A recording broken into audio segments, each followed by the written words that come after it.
Hello, everyone, and good evening, and welcome to another episode of the Writers Hub here on Tales from the Wandering Scribe. I'm your host, Gabriel Garcia. Maybe you know me as the Wandering Scribe and the Wandering Quill. And joining me today is a Wandering Scribe alumni. And I'm so excited to have her back on the show because she and I are going to be talking about something that you may have been seeing a lot in my previous author interviews, and that is, of course, imposter syndrome, and more specifically, imposter syndrome at conferences, events, and that all boils down to marketing. And it's such a big thing, viewers and listeners. Now, I myself have very little experience on this topic.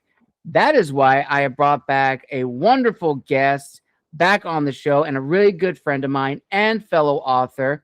So, everybody, let's give a huge round of applause to our returning guest, Miss Marie Sutro. Marie, welcome back to the show. Thank you so much for having me, Gabriel. I'm so excited to be here. Awesome, Marie. Awesome. So before we dive into this topic for today, would you like to share with the viewers and listeners what you've been up to since the last time you were on the show? Well, I have been putting out quite a few short stories. I'm Mhm. working on the third in my series and hopefully getting a standalone out there to market soon. Ooh, Yeah, nice. lots of fun, exciting stuff. And then in the middle of all that, my podcast is still going strong as well. Awesome. I have been seeing a lot of episodes and a lot of guests. And if I'm not mistaken, on your socials, you've also been highlighted in some conferences, some crime thriller conventions with other authors as well in the Bay Area. Yes, actually, I've got one coming up. It's called Left Coast Crime, and it's one of the top conferences for mystery authors. And it moves around the country every year. And this year it's going to be in my backyard of San Francisco. Ooh, nice. Okay, okay. So now let's talk about today's topic of the day. Now, as I mentioned earlier, viewers and listeners, you may have seen me talk about imposter syndrome in a lot of author interviews, but I think now it's a good time to talk about it and then also tying it into imposter syndrome when it comes to conventions, conferences, and events.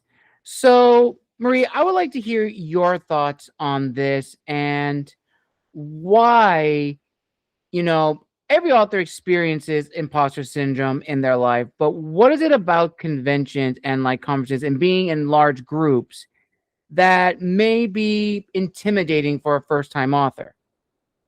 Well, it's just all of those little nasty gnomes, as I think of them, that whisper in your ear, hey, this person's better than you. You shouldn't be here. You don't deserve a seat at the table. These people all know what they're doing, right? It's kind of like your first day of high school on steroids. Mm-hmm. That is And true. and at least with high school, you knew they were there to educate you. You walk into some of these conferences and feel like everybody knows everything. They all know where to go. Again, like high school, everybody's walking with purpose somewhere. And where the heck am I going? So from the big things to the small things, it kind of hits you on multiple levels. Absolutely, 100%. Now, I've only gone to a few in person events, and it has been very, very rewarding. But I definitely feel, from my own experiences, what may tie into imposter syndrome is how to get people's, attention, because you want them to at least see your book and at least give you the time of day to at least, hear what your story is about. So, can you walk us through your books, for example, when you went to your first conference or convention? What was that like for you, Marie, when you were either by yourself or with a group and just realizing, like, oh shoot, I'm actually here. I'm actually doing this. Well, that one hit pretty hard because my first convention was another mystery convention. It's called Killer Nashville, and it's held every year in Nashville, Tennessee.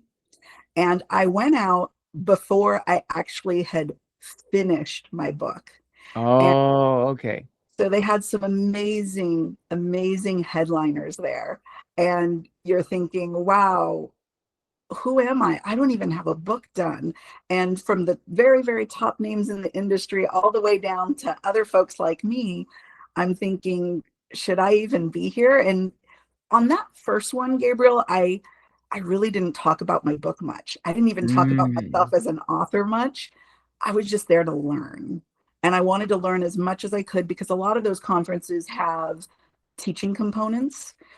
But even on the social side where I could, socialize with other authors, looking back, I probably didn't do the best job in the world of marketing. And even marketing to the readers who come, I definitely didn't do the best job of marketing because that imposter syndrome was weighing heavily on my shoulders.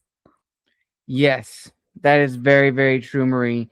And I definitely think going back to what you said, being also especially now like in a group when you are at a table with, other authors. I mean, yes, it is good to table with other authors, because you're in your community. But again, it is that, imposter syndrome of, I am with these other authors who are more established than me, who have a bigger following than me, and are so used to talking with people. So it is nerve-wracking. It is definitely nerve-wracking to think about it. And again, going back to this previous discussion of, talking with people, what do you think, in your opinion, are like the biggest issues that authors face when it comes to telling people about their books? I've talked to a lot of people who said that, they may oversell it or undersell it in the pitch because that's what it is. It ultimately is a pitch. Again, when you were at Killer Natural, did you kind of learn and like observe other authors of how they deliver their story? And in your opinion, from your experiences, what really makes a good book pitch from an author to a potential customer? Well, if we start with the end of that question about the pitch, I think it's all the things that draw us as readers into books. So, all of the things that would make you, if you looked at a book and picked up the back cover and read it, what are all those things that would matter to you? And lots of readers, if you're in a specific genre, they're going to look for specific things that they enjoy out of that genre, whether it be sci-fi, fantasy, mystery, whatever. And the first thing you need to do is sit down very carefully and write that pitch based on what you know as a reader of that genre you'd be interested in. And then you need to run it by other people and talk to other people and really refine it down and down and down and practice it to the point where it's normal for you, where it's just you talking to your friends. And over time, you kind of let go of that nervousness and you think, I am talking to my friend. Every new reader I meet is my friend because I'm a reader. Mm. And if I met somebody at a bookstore and I just started talking to them about my favorite author, we'd have a lot to talk about. So there's no wall there.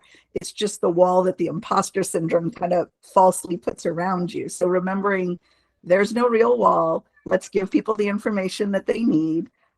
That's all you really need to do. Yes, very true.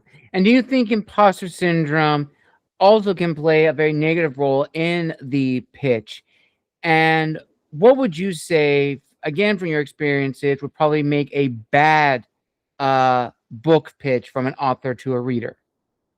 Well, again, coming back to that idea that there are certain things that readers are expecting out of your genre and out of your books. So hitting on those, failing to hit on one of those points, right? If you're telling someone about your thriller and you're taking an hour to set up the pitch, you've already lost them because thriller audiences want to jump right into the action. So you've already lost someone. Obviously, you only have so much time to set up a pitch, and you always have to have that easy elevator pitch ready to go. I think the other thing that can really hurt you, now that I've done enough conferences, signings, different events, I think one of the other thing that really, really hurts is failing to be yourself because Mm. anyone can deliver that pitch, but no one delivers it with the passion and love for the work that the author does. And that comes across authentically. People hear it and they feel it and they get excited. Beautifully said. Beautifully said, Marie. And apologies. It looks like your audio was broken up for the last part and your video kind of just you're frozen on my end. I don't know why. It's probably just a connection, but it's a little staticky on my end.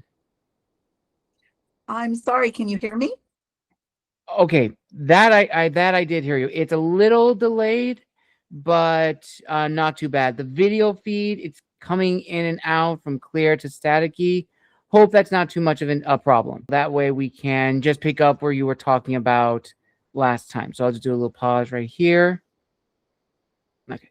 So again, Marie, you're absolutely right when it comes to, the pitch, and definitely imposter syndrome can be a very negative role in that pitch because we are nervous, especially if we've never talked to people, if we've never gone out to conventions and actually talked with people about our books, because we probably have talked with friends and family, people in our own inner circle, but we're talking to complete strangers when we're at conferences or conventions. We don't know them, they don't know us. This is the first time they're probably hearing of us. And I know I've kind of struggled with that as well when I, try to not try to be very pushy with like, come to my booth, but I wanted to have like, a general conversation. And it's not easy. I'm still trying to figure it out. And ultimately, I think people, especially authors, should not worry about it too much and not be worked up about it. Just treat it as if you were just a regular friend. And I was wondering if you can also give us a little bit more recent experience at, I want to say, last year's Festival of Books, which is where, to my knowledge, if I'm not mistaken, that's how you and I met. Yes, it is. Sorry, had So to clear my throat for a second. that's okay. So for me, that whole dynamic, like I said, about everybody's a new friend, everybody's my new book friend that I haven't met yet. And I think part of it is finding things and remembering these people, especially at a festival of books. They're there usually. I mean, some people just want to walk by because it's a beautiful summer day, right? Or a beautiful spring day. But for the most part, the people that are there are passionate, they're interested in books.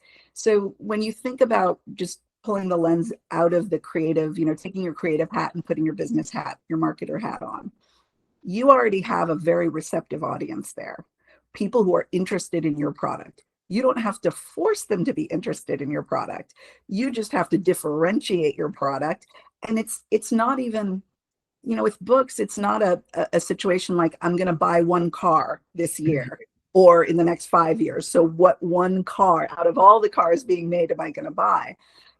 People are buying multiple books and afraid to do it.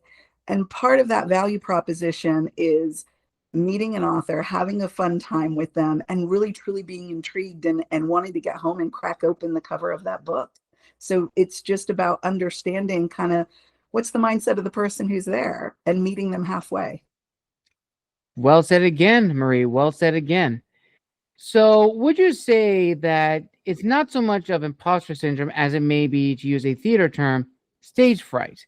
That you're on a stage, sometimes literally on like the ground or like on like a stage of some kind, and promoting, one's book, and not even just promoting one's book, being up on like a conference, like a table, because that was almost like it for me. Last year, I went to the Orange County's book festival, and I was part of the fantasy author lineup.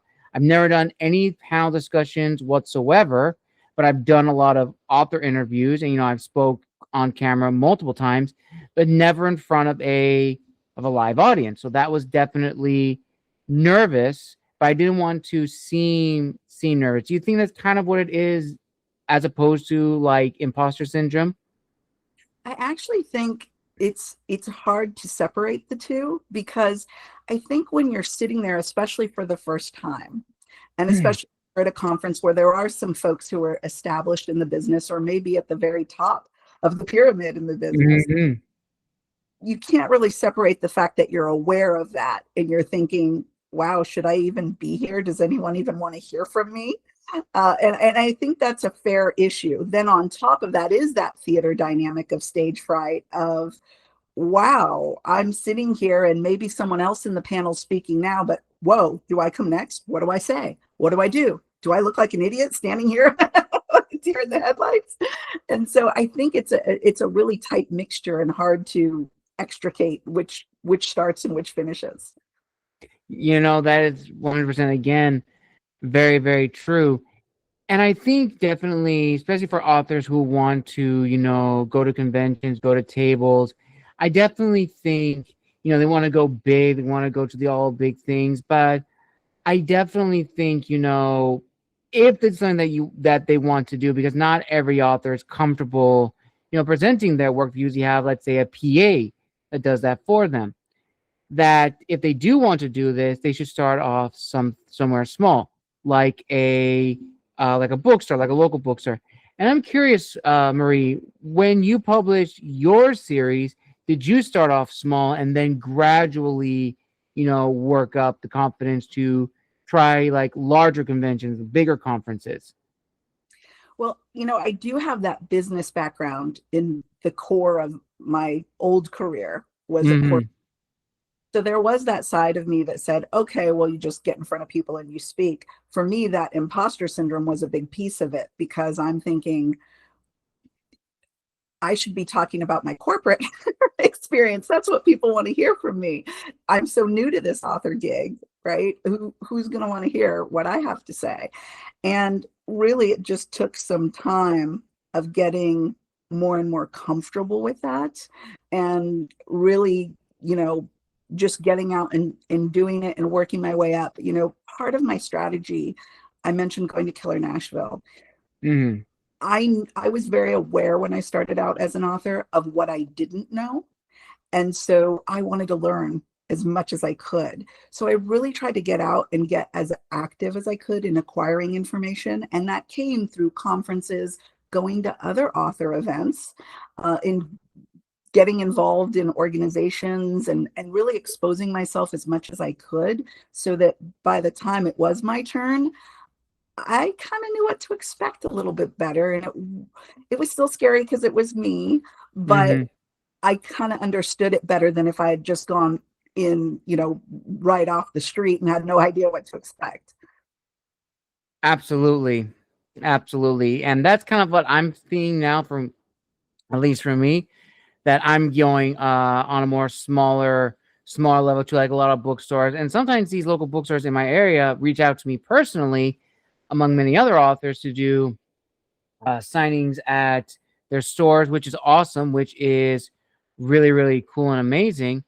So yeah, definitely working out small and just, being confident. And also, I think I may have mentioned this earlier, being like okay with like, okay, so you didn't really make a good first impression. That's okay. It's a learning experience, because I think for most authors, especially those that may not have, let's say, a professional background where they're already used to speaking to people either in person or via phone or whatever, they shouldn't beat themselves too much up about it. Because as you said, Marie, you had a background, your corporate background, you were already used to talking to people, so that was very natural for you. At what point in your like the imposter syndrome, did you almost like retain ownership or claim ownership of like, this is me, I am an author, this is what I want to do? Ooh, that's a really good question. I think it was something that developed over time. And I guess it was after my first book came out and I got my first email from a reader that I didn't know. And that really, someone reaching out and talking to me about how much the book actually meant to them, that really drove it home. And it gave me, I think, a confidence in my work that translated in a bigger way into my heart, so that when I went out in public, it didn't feel like I was as much an imposter. And don't get me wrong, I still feel like one every time I sit down at the laptop. But I think that went a long way to me saying, wow, somebody read this story that I wrote. They went through the looking glass and they lived with these characters and they loved it. Hmm. There's nothing more that I need to prove it to me anymore. Yeah, that is, again, very, very true.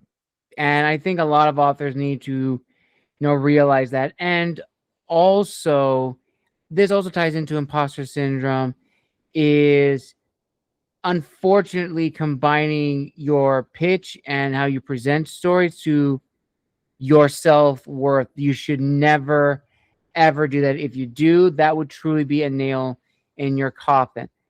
Because again, not all of us authors know how to market or present our books. It is still something very new.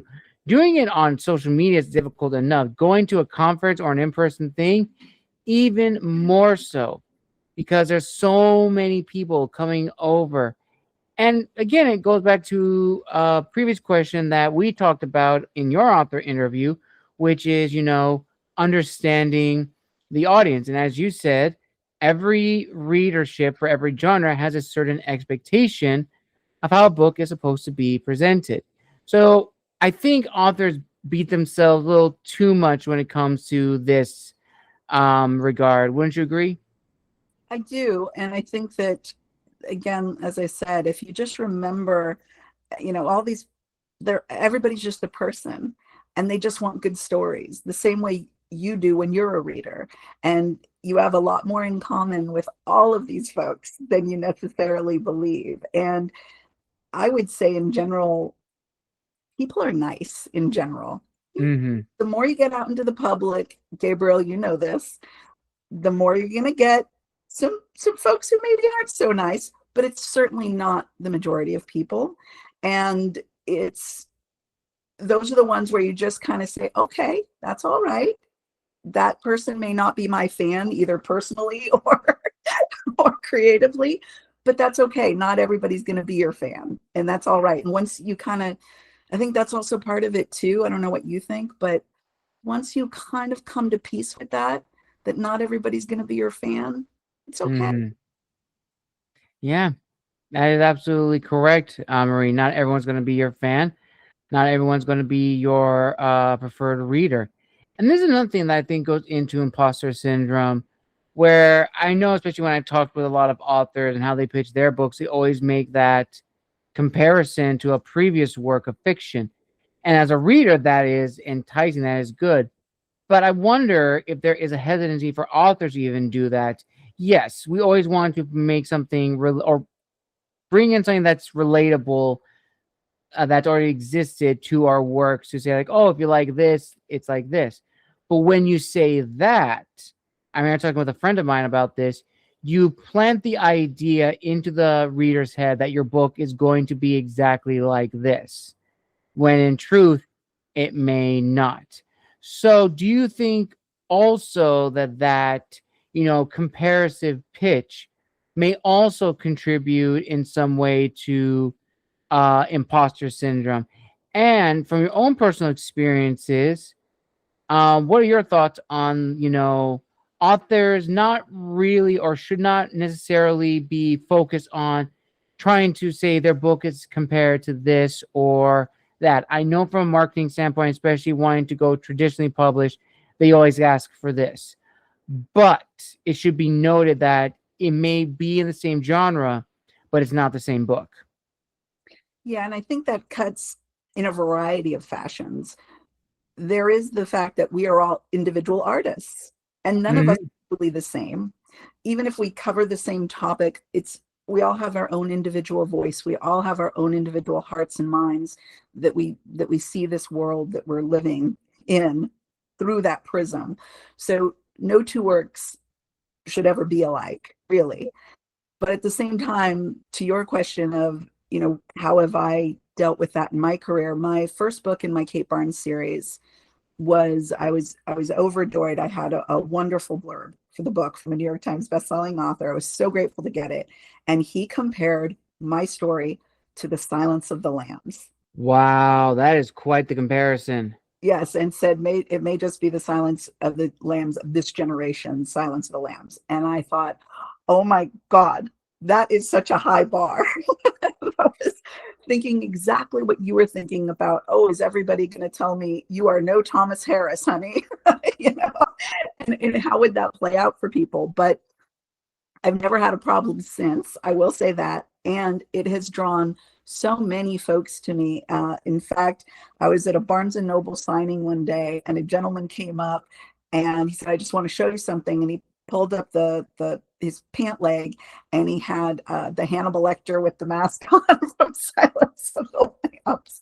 And so he was really excited to try the book. So I think you're right, Gabriel. I think it can cut one of two ways, but I think in general, again, audiences are looking for that. What is your work? How do you describe it? And sometimes those comparisons can be very helpful as a reference point. Absolutely. I very much agree. References can be, very helpful to like make that reader engagement, but I definitely feel it shouldn't be the main focus for an author, that it shouldn't be the driving force. And of course, we can't talk about imposter syndrome especially now with the rise of generative AI written books. I think now more than ever, a lot of artists and creatives, including authors, are experiencing imposter syndrome. And it's like, what am I doing with my life when generative AI can literally recreate, paintings or stories? Granted, it's not the best, and sometimes, in poor quality, but not everybody, or at least from what I've seen, there's been a decrease in, trying to get one's name out there when so much generative AI content is just out there for the world. And I would just like to hear your thoughts on this. I think it's certainly disheartening. And, marketing for an author is really one of the toughest things you ever do. I thought before I started this journey that sitting down and writing a story from start to finish was going to be the hardest part, but it is, really not the hardest part. It is the marketing. So anything that comes in that makes you feel and piles on to the concept that this could be futile and no one's going to read it because now there's even more product flooding the market, Mm-hmm. becomes just, if you let that pile on, it'll seem hopeless. But I come back to the idea that each one of us is our own little bright light in this world. And as artists, we're reflecting back humanity and showing it to each other. And again, your voice is your voice. No one will ever write a book like you, Gabriel, ever. And that means all the people who have come before you and all the people that will come after you. So it is my hope that the human experience will always resonate, and coming through individual filters will always matter to readers. Yes, absolutely. I love that. I love that answer. Now, this is another thing that I've also discovered, and I wonder if it also plays a key thing in imposter syndrome, as, of course, gatekeeping in the publishing industry. Now, for those who may be unaware, yes, gatekeeping in the publishing industry, it does exist. It has happened. I've talked with a lot of authors that have shared their experiences, and the publishers in question are the big five: HarperCollins, Macmillan, Penguin Random House, and a lot of these other publishing companies. Now, from one standpoint, I can see their reasoning because they are a company. They've built up their legacy, like Simon and Schuster. Some of these companies are hundreds of years old, and they've built upon a legacy of high quality stories.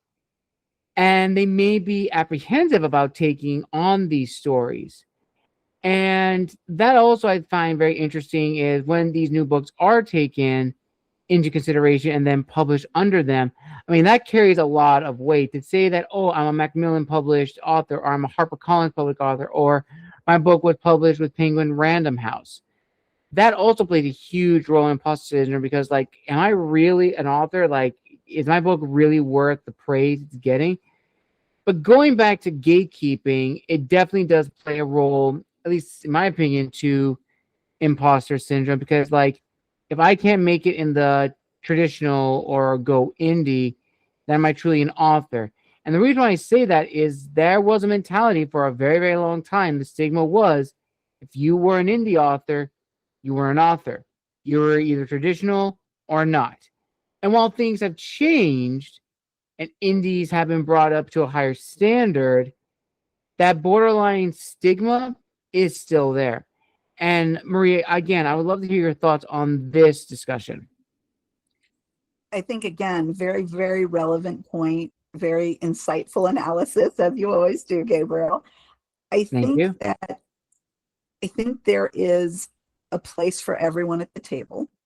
I think there's a celebration in my heart that there are so many different ways to get your work out there nowadays. It used to be that only certain companies could afford the cost to print books. That has changed. Mm. It used to be that only certain companies could afford to market books. That has changed.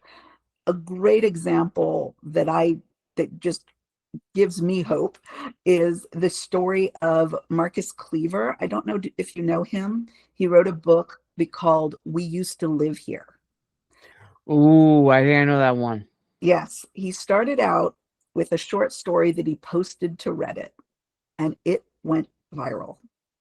And then all of the major publishing houses wanted his book, and production companies wanted to make film adaptations and all of these things.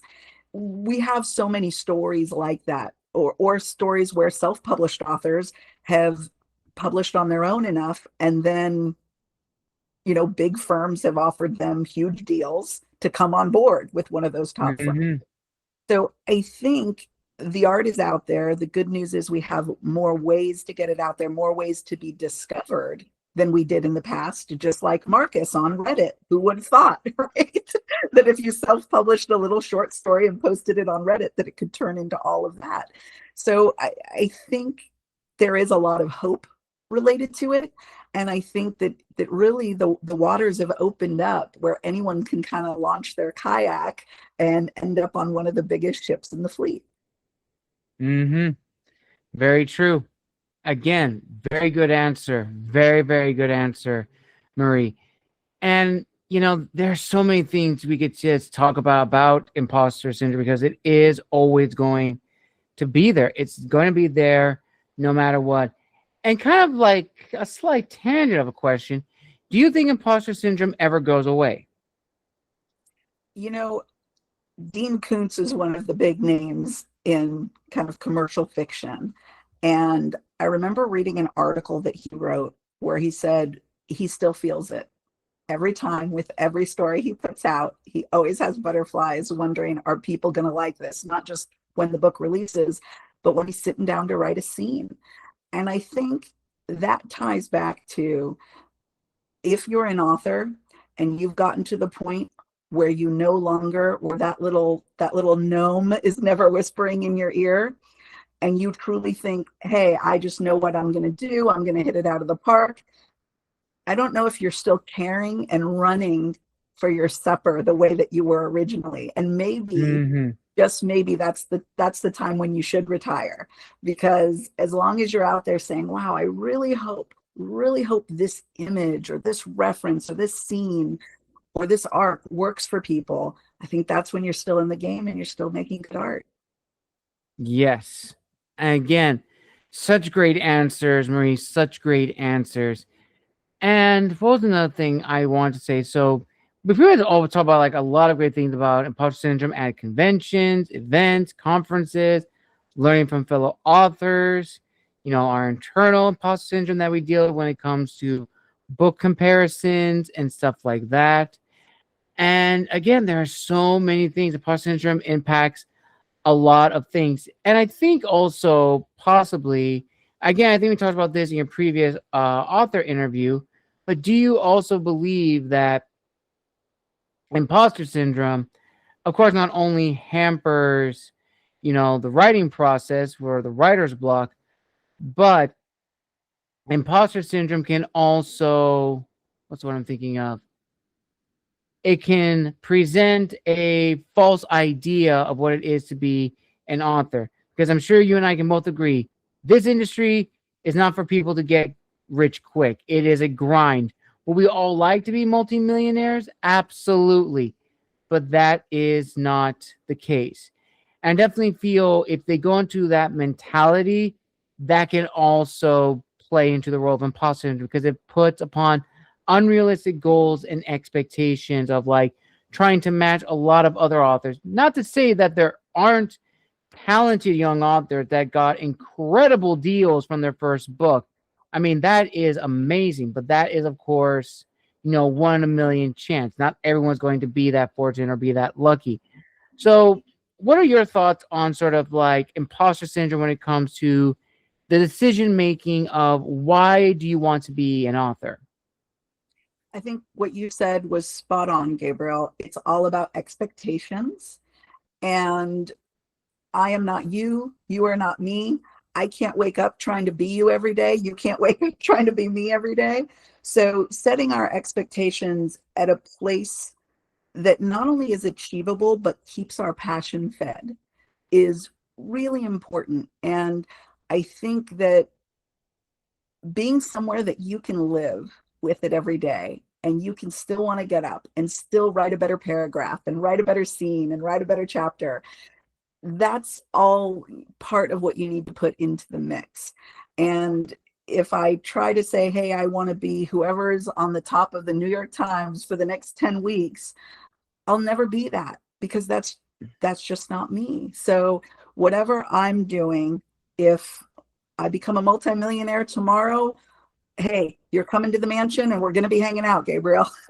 But if it doesn't happen in the meantime, I will be absolutely ecstatic if I can write stories that make people get out of the tough times in their lives, or have a little more hope when they are going through a tough time, or just give them a few hours of entertainment. And that's more than enough for me. Absolutely. And it gets to sort of cap off and end this incredible discussion, Marie. What do you want people, or what do you hope people, fellow authors and fellow writers, and even fellow creatives in general, can take away from our discussion of dealing with imposter syndrome? I hope they take a deep breath and say, we're all people. And the pursuit of art is one of the most worthy that we can undertake as human beings. And to be happy with that, and to know that whoever we're talking to, whether it's, the head of one of those top 5 firms, or the top writer in the world who just got a Pulitzer, or whatever it is, that we're all human beings, we're all equal. And we're all just coming at this from with our own voice in our own way. And we're all doing the same thing. So no pecking order. Nobody's better than anybody else. We're all going to make mistakes. We're all human. And just remembering that humanity, I think, is where we all develop our strength. And on that note, viewers and listeners, we conclude another amazing and impactful and inspiring episode of the Writers Hub here on Tales from the Wandering Scribe. I want to give a huge thank you to my dear friend Marie for coming back on the show. Now, Marie, where can people find you again on social media if they want to reach out and connect? Where can they buy copies of your books? And do you have any upcoming announcements you'd like to share? Any events you're going to be going to down the road? Any new publications to look forward to? Well, I can be found on social media pretty much at Marie Sutro everywhere. The one exception is Instagram, where I'm marie.sutro. My website is mariesutro.com. I have some good news on the horizon. I had mentioned my short stories before. I've got a story that was in an anthology that made it as a finalist in a short story award, which I'm really excited about. And those awards will go out in April. So I'll find out how far I got in the process, but being a finalist is me absolutely overjoyed. I will also be, as I mentioned, Left Coast Crime in San Francisco, and that actually will be starting up on Thursday of this week and running through Sunday, and I'll be speaking there on Sunday morning. You can find me talking about corruption in high places, which will be very fun. So yeah, lots of going on, lots coming up, and my website and social media is always the best place to find out what's going on. Excellent. I will attach all that down below in the description of this video, viewers and listeners. And if you'd love to see Marie's first appearance on the show, I will also link it right up here. As always, everyone, thank you so much for your love and support. A huge thank you to my good friend Marie for coming back on the show. We wish her the very best. And if you'd like to see her back on again for a third round on the channel, you know what you have to do, viewers and listeners.